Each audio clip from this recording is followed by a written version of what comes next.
নমস্কার ফ্রেন্ডস, আজকে আমরা উপস্থিত হয়েছি নদিয়া কৃষি বিজ্ঞান কেন্দ্রে। একটা দেশের আর্থসামাজিক উন্নতির জন্য শিল্পের পাশাপাশি কৃষির যথেষ্ট ভূমিকা রয়েছে। এই কৃষির উন্নতির জন্য প্রয়োজন উন্নত প্রযুক্তি, অত্যাধুনিক কৃষি সরঞ্জাম এবং পর্যাপ্ত জলের ব্যবস্থা। বন্ধুরা, আপনারা জানেন যে আমরা বিভিন্ন বেসরকারি নার্সারির পাশাপাশি আমরা কিছু সরকারি কৃষি কেন্দ্রের ভিডিও আপনাদের সামনে তুলে ধরি। আজকের ভিডিওটি খুবই গুরুত্বপূর্ণ হতে চলেছে। আমরা আশা করব ভিডিওটি স্কিপ না করে পুরো দেখবেন এবং এই ভিডিও থেকে আপনারা অনেক উপকৃত হবেন। পূর্বে আমাদের দেশ তথা বিভিন্ন দেশে জমি কর্ষণের একমাত্র ভরসা ছিল লাঙ্গল, কিন্তু বর্তমানকালে অতি উন্নত মানের বিভিন্ন পাওয়ার টিলার তৈরি হয়েছে, যার ফলে আমরা অতি অল্প সময়ে এবং অল্প খরচে আমরা জমি কর্ষণ করতে পারি। এছাড়াও কিছুদিন আগে পর্যন্ত আমরা যে সমস্ত খাদ্যশস্য, দানাশস্য এবং তৈলবীজ ফসল গড়ে তুলতাম, সেগুলো আমাদের খুব কায়িক পরিশ্রমের মাধ্যমে গড়ে তুলতে হতো, কিন্তু বর্তমানকালে অতি অত্যাধুনিক যন্ত্রের মাধ্যমে আমরা খুব সহজেই অল্প খরচে সেই সমস্ত ফসল গড়ে তুলতে পারি। এখন প্রশ্ন হলো, এই যে আধুনিক কৃষি পদ্ধতি এবং অত্যাধুনিক কৃষি যন্ত্রপাতি এবং উন্নত ফলনশীল বীজ, কীটনাশক এগুলো আমরা পাই, এগুলো আমরা কোথা থেকে পাই?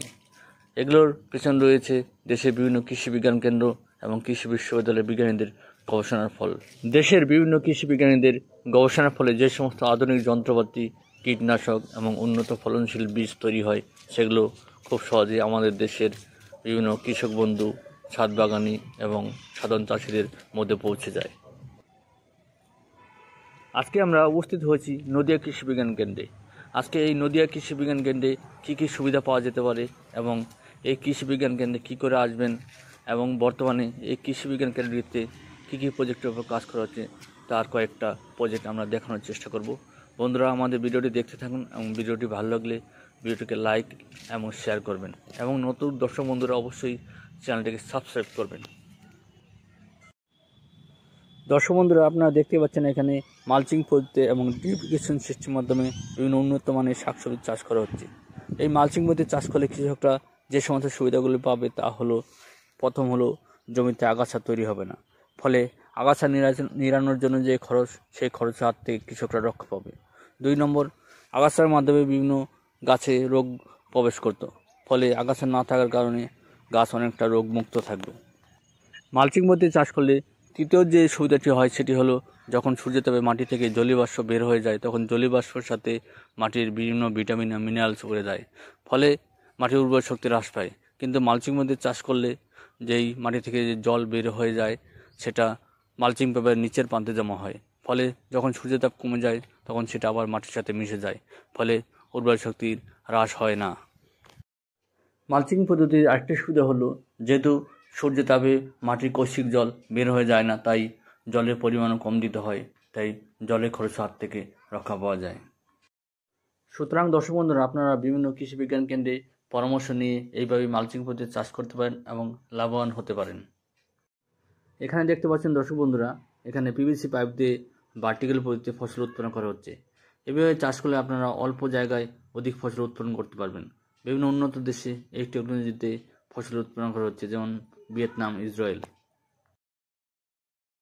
বর্তমানে বিভিন্ন কারণে দেশের কৃষি জমির পরিমাণ কমে আসছে, ফলে এইভাবে চাষ করলে অধিক ফসল উৎপন্ন করে দেশের জনসাধারণের যে খাদ্যশস্য, বিভিন্ন শাকসবজির চাহিদা পূরণ করা যাবে। বন্ধুরা, এখানে দেখুন আমাদের রাজ্যের ক্লাইমেটে জারবেরা ফুলের সফলভাবে চাষ হচ্ছে। দর্শক বন্ধুরা, আপনারাও এই কৃষি বিজ্ঞান কেন্দ্র থেকে পরামর্শ নিয়ে এই ফুলের চাষ করে স্বাবলম্বী হতে পারেন। নদিয়া কৃষি বিজ্ঞান কেন্দ্রে নিউট্রিশনাল গার্ডেন তৈরি করা হয়েছে এবং সফলভাবে চাষ করা হচ্ছে।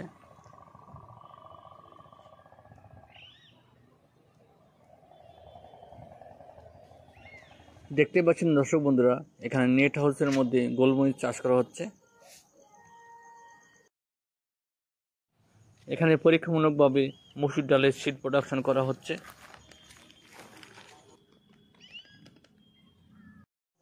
এখানে মাস্টার্ড অর্থাৎ সর্ষের বীজ তৈরি করা হচ্ছে।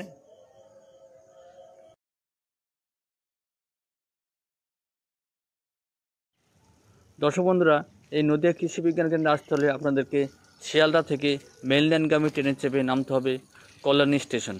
এই কল্যাণী থেকে এইমসগামী অটোতে চেপে নামতে হবে গয়েশপুর চেকপোস্ট। এই গয়েশপুর চেকপোস্টের পাশেই আপনারা দেখতে পাবেন নদিয়া কৃষি বিজ্ঞান কেন্দ্রটি। এবার আমরা জেনে নেব এই নদিয়া কৃষি বিজ্ঞান কেন্দ্রে কী কী সুবিধা রয়েছে। এই নদিয়া কৃষি বিজ্ঞান কেন্দ্রে রয়েছে একটি হাইটেক হর্টিকালচার অর্থাৎ উচ্চমানের উদ্যানবিদ্যা। এছাড়া রয়েছে একটি ভালো মানের নার্সারি। এখানে রয়েছে একটি সয়েল টেস্টিং ল্যাব, যেখানে কৃষক বন্ধুরা তাদের জমির মাটির পরীক্ষা নিরীক্ষা করতে পারবেন। এছাড়াও রয়েছে কৃষকদের থাকার জন্য ফার্মার্স হোস্টেল। এখানে আরও যে সমস্ত সুবিধাগুলি আছে সেগুলি হলো সিড প্রোডাকশন, প্লান্ট প্রোটেকশন এবং বার্মি কম্পোস্ট জোন। নিচে ডেসক্রিপশন বক্সে আমরা আরও কিছু এই পশ্চিমবঙ্গের কয়েকটি বিখ্যাত কৃষি বিজ্ঞান কেন্দ্রের নাম এবং অ্যাড্রেস আমরা দিয়ে দেব, আপনারা দেখে নেবেন। ধন্যবাদ বন্ধুরা আমাদের ভিডিওটি দেখার জন্য। ভিডিওটি ভালো লাগলে লাইক এবং শেয়ার করবেন।